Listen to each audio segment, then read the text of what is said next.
På Niss och söta gator vandrar vi omkring. Typiska Mel och Svensson boys med i princip allting. Uppvuxna med kärlek och varm mat på bordet. Vi var bekymmerslösa barn som var senaste modet.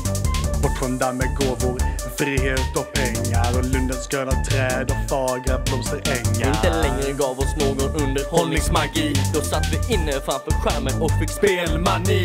Vi hade nät på datorn som gav inspiration till varsin ambition och en framtidsvision.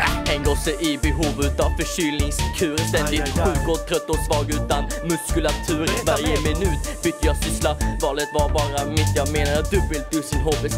Det talar sitt. Mitt fokus landade sedan inom skolans värld. Jag gjorde allt man skulle göra på en ensam färd. Jag blev stämplad som en studie i pluggets system. Men jag var bara en i ett utbildningsproblem. Alla rätt, inga fel, känn ingen press. De fattar ju inte att det ledde till en psykisk stress. Det har format mig som människa till den jag är nu. Jag håller ordning, tar mitt ansvar, känner ju ingen tabu. Ett fotbollsfan och pianist utan religion. Jag tror på vetenskap och människan, det är min passion.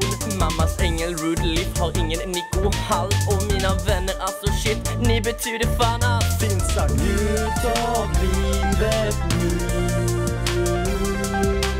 Allting har ett slut. What?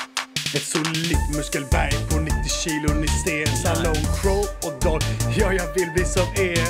I Värmland där jag bor har jag tid att pumpa. Som ni ser har jag fått en svinsexig rumpa. I Munkfors kommun blir jag musikproducent. Blickar tillbaka på mitt liv och ser vad som hänt. Hela min tonårstid fick mig totalt ur balans. Det var sprit, cigg och kaos som en tafatt dans. Jag tycker om röda armén, strategi. Precis vad jag älskar, File Castros filosofi. Jag är en ensam varg som hade hårdrocksfrisyr. En crazy cat lady som hatar hundar som glir. Jag älskar Rocky, Rambo och Tron. Och helst av allt hade jag varit tillbaka till dem. En skötsam, glad och märklig filur.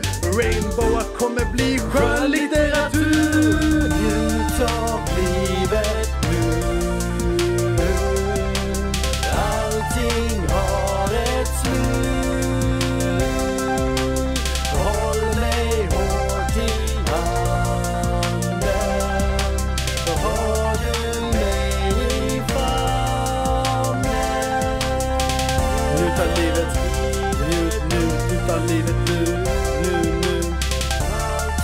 Allting har ett slut. Håll mig hårt i handen nu. Baby, släpp inte taget. Håll mig hårt i famnen. Vet du vad? Du har mig i famnen. Ha mig i min famnen. I famnen, ja. Famnen, kom igen nu. Är du med oss? Ja. Ring, ding, ding, ding, ding. Ring, ding, ding, ding, ding, ding, ding, ding.